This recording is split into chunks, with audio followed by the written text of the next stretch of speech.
I was a bit taken aback that I decided to come down here because I had set the wires out for them to go over the road and into a new field. But there is actually more grass down here anyway, because it's just been so dry up over the road that it was cut more than 8 weeks ago, and there's still practically nothing there. Whereas down here, it's a little bit sort of more moist to start with, so it never really went brown. It went a bit brown, not as bad. And I did put a bit of nitrogen on about 3 weeks ago, and we had a couple of heavy showers which washed that in. And honestly, it's not doing too bad. All of it over this side, but up by the buildings is just still diabolical. There's no second gut silage, but not the end of the work, because I have loads of hay. And it's good hay as well for a change. Really got nearly all of it. I'm giving them now what I thought was the worst field, and that was only worse because it was the last cut. It was a bit sort of stalky odd stuff. But what can you say? They look well, don't they? There's nothing particularly skinny or concerning at all. We've got 2 small calves outside, another 3 inside. Could go out probably tomorrow, very soon after. It was supposed to be raining today, and it still may rain tonight. It did rain a little bit early, first thing in the morning. But they have some grass down here. I'm actually quite impressed how. But it's part of the time of day. It always looks better at night. Lots of different lighting conditions. This one, she's can you see her there? Oh, I don't want to zoom in because I'll be a bit wobbly. But she's a heifer, and it's a heifer calf. And she was hiding it for about a week down here and just coming down at night to feed it. There it goes. She goes. She's a little bit wild, the calf. I think it's nothing to worry about really, because she's not wild.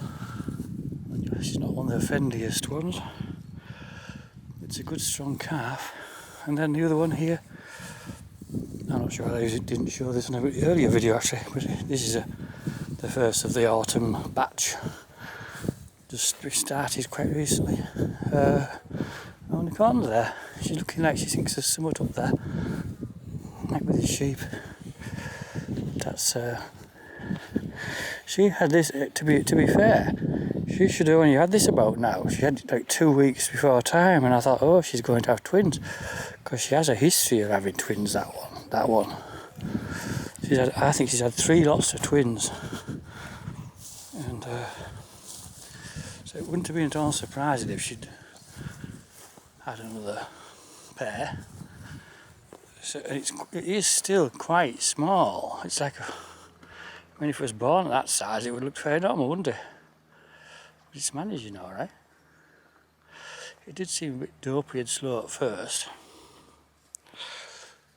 She's a nice quiet cow. Seems like that's just typical.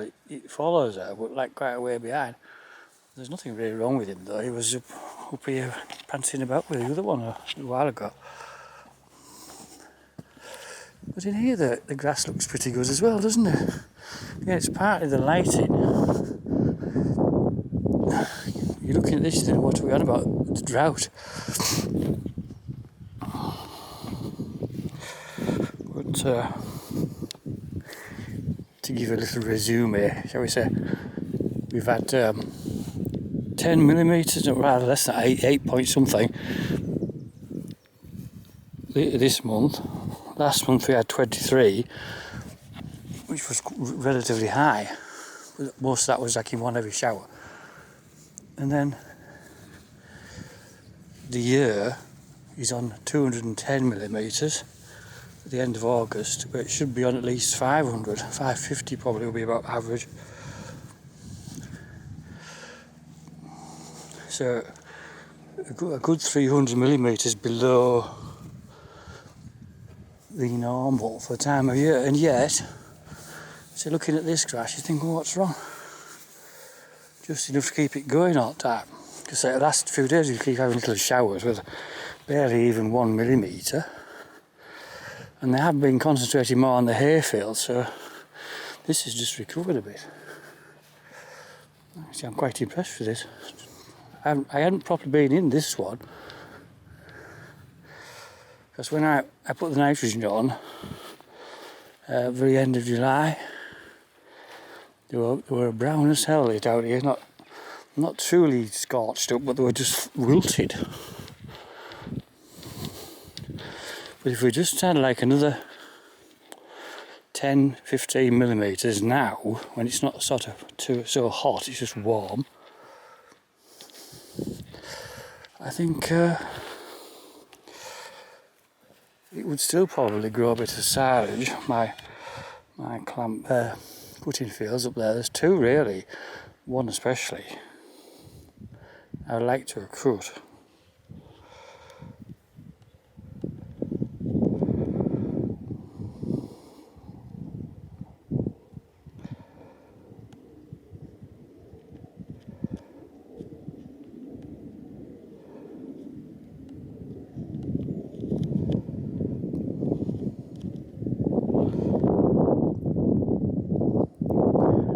They do this thing where one starts to go and they all go, it's like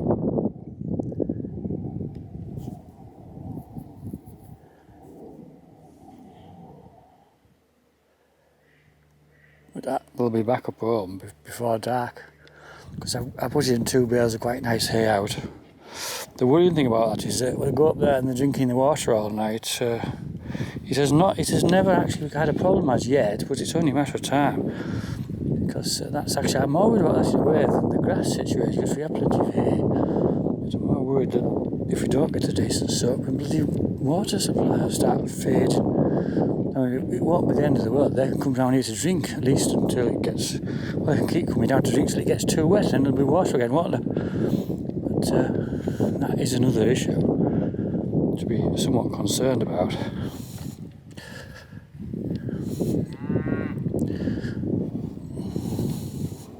Because nearly all these calves are a good 6 months old now. Well, the last one was born about very beginning of March, so it's nearly September. And but some of them are just nicely on for a year old, because they started calving this year about now. That you see that one there with the white on his leg, that's the oldest one. Apart from there's 3 or 4 heifers I'm keeping in with them. And it is funny that right at the back there, oh, there's a Simmental there. I'm trying to zoom in without wobbling, it's too difficult when you can't move. So she had some of mastitis, and it wasn't exactly an emergency because she wasn't desperately ill, but I had to nip to the vets and get some stuff for her. She seems to be okay now. And then right at the back, it's always the same one, that black bullock. I call him Blackness because he's very black, he's very shiny black. And his mother's just the same, she's always on her own somewhere, always laid separate from the others. Nothing wrong with her whatsoever, it's just how she is. She's often the first one to go to a new field or something as well. That one, there's one there, that one with the white face, that's one of my heifers to be bulled. It looks like she's bulling, but she's only just old enough. She's about 18 months. And I think that cow in front of her is bulling as well. Sorry, I'm drifting and looking at this. The one with the white face, yeah, that's definitely bulling. Might just check up the dirty edge, that one. And the one with the black face, oh, that's an older cow. I'm not doing her because she's one of our oldest. I think it's number 300. She'll be at least 10-year-old. And that, you can see that there's a good red on the left. That's a short arm mother, and then the other old red one at the front. That's number 316. She has to go as well, and she's been a little bit limpy all summer.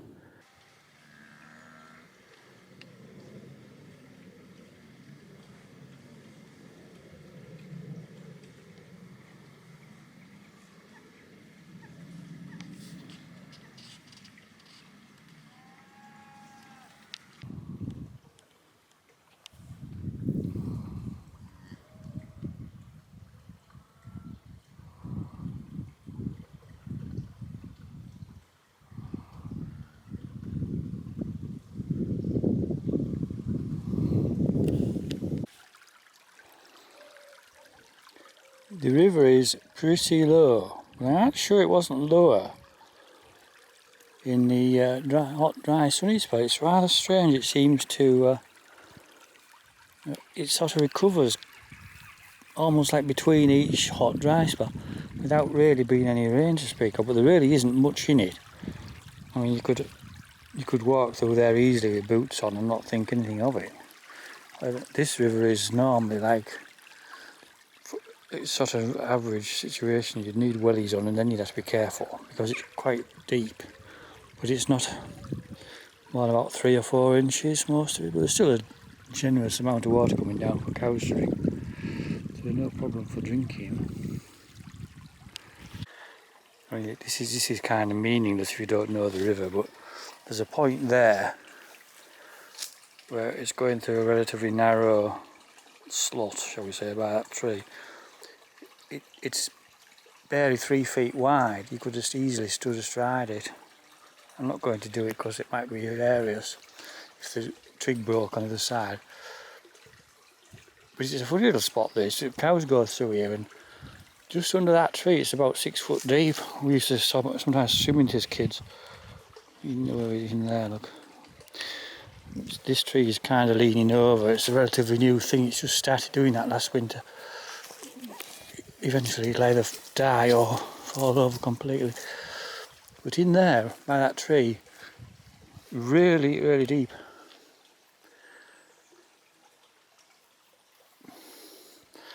And there's another. It's actually quite a nice little photo, isn't it? That, even though the cows are breaking the banks here a bit because they go through there. But look how narrow the water is. It should be over all that shingle. This is the Westerdale Hall, just next door. But this is what the grass is like up near home. I mean, it's still, to be fair, it still looks green, but there's just nothing there. It's just shriveled up to nothing. And some tiny bits of green leaf have come up. And they're wilted, really. They're hanging on. They do look a lot better if it's just like a cool, damp night. But they just so desperately want a good 5 or 10 millimetres. You think there, if you were a non-farming person, it's nice and green, but it's not normal at all. Since the light is so nice, I thought I'd just have a quick look at the hall closer. We've just got this really nice clear air that's coming just the last few hours, to be honest. It wasn't like this earlier. So the history of this place, I mean, some people watching this will know, but it's called Westerdale Hall, and it was finished about 1870, 1874, but it's actually shown on plans, on the maps, so it's like 1850. So either they thought, oh, we'll add that on because it's already under construction or planned, or there was something there before, but certainly there wasn't a building on this scale there before. But there is some supposition that this is the site of the Knights Templar preceptory, which nobody really knows where it was. But there have been some other ruins of an earlier building, or a relatively large, substantial building discovered in the garden by one of the former wardens, because that's the other part of the story. Now it's a rather grand looking private house, essentially, but it was built as a shooting lodge, and after the Second World War it became a youth hostel, and a lot of people will know it from that period. I mean, a lot of school parties and such like stayed here, and it was widely believed to be haunted, though I can't really see why it was, because nobody's ever really lived there, if you know. I'm not, I'll just sort of change that, it's going dark. It's never really had like anyone to live there and die or anything. I mean, I'm not saying nobody died there, but it doesn't have like a ancient history. Well, anyway, now it's just it's a house, but there's the hall on the end where it was the coachman's lodgings originally. That's a rather nice holiday let, and I'm not plugging it, but it's really good. It's a delightful little place, really, that. ideal for holidays. It's not very big, and the hall itself, it looks like a great rambling place, but they mainly live, I don't think we mind me saying this, the lower part, that was always the caretaker's accommodation when it was the hall and the youth hostel. So there was like a good kitchen and that in there, and a little living room on a normal house type scale. So they mainly live in there, and there's like 2 large reception rooms downstairs, and then 3 or 4 bedrooms. In other words, it's like a normal house inside. If you imagine it without the towers on, it isn't actually all that big. So there's nothing of any huge value inside. I mean, it's not a treasure trove of antiques. It's because it was a youth hostel full of kids and things. This is the boundary, our boundary with the hall, and it's, most people in the UK know it's a ha-ha. So there's a ditch in there with a little bit of water, not much, natural stream, and historically, shall we say, you were walking in the grounds and you came to the edge and you said, aha, that's how the cattle are kept out, because it's a really good idea actually, isn't it? You can't see the boundary, so it brings what's beyond into the garden. But this is what they've done. It's due for some maintenance because the hedges need clipping. But, we've got this somewhat out of keeping urn thing, but I quite like what they've done further back. They've made this little garden, like little compartments with like fruit trees and some more topiary. And I'll lift the camera up with that's the, on the right with the single chimney, that's the holiday there. And on the left, by the big tree, is the caretaker's house where they spend most of the time. So it's an entirely separate entrance for the holiday let. It's an entirely separate gateway. He had like a flax or something in that urn, and how it withstood the wind I do not know. He's taken it out, it looks a bit tatty. And that's more suitable really, because it can't withstand the wind whipping over this field. He had a very lucky escape. There's you even can see from here, there's a huge beech tree, and a great, it was like a multi-trunked tree, and like a third or half of it fell down into the grounds and miraculously missed a quite valuable little greenhouse and a shed with power to it. So they were rather lucky there. There was a lot of logs as well. I see quite a few. The water is still coming out of here quite strongly, really. That's why it comes out of that stone opening. Because this also feeds a trough in my field. You see there's quite a good flow coming out of there. It isn't truly the overflow from the trough, but it's the overflow from the trough intake. And it did actually have a bit of a blockage in that. One of my earlier videos shows me clearing it with a digger. And you know, there's enough water there for a cow or calf to come in and get a quick drink. It's not a trough, but they can get a drink there.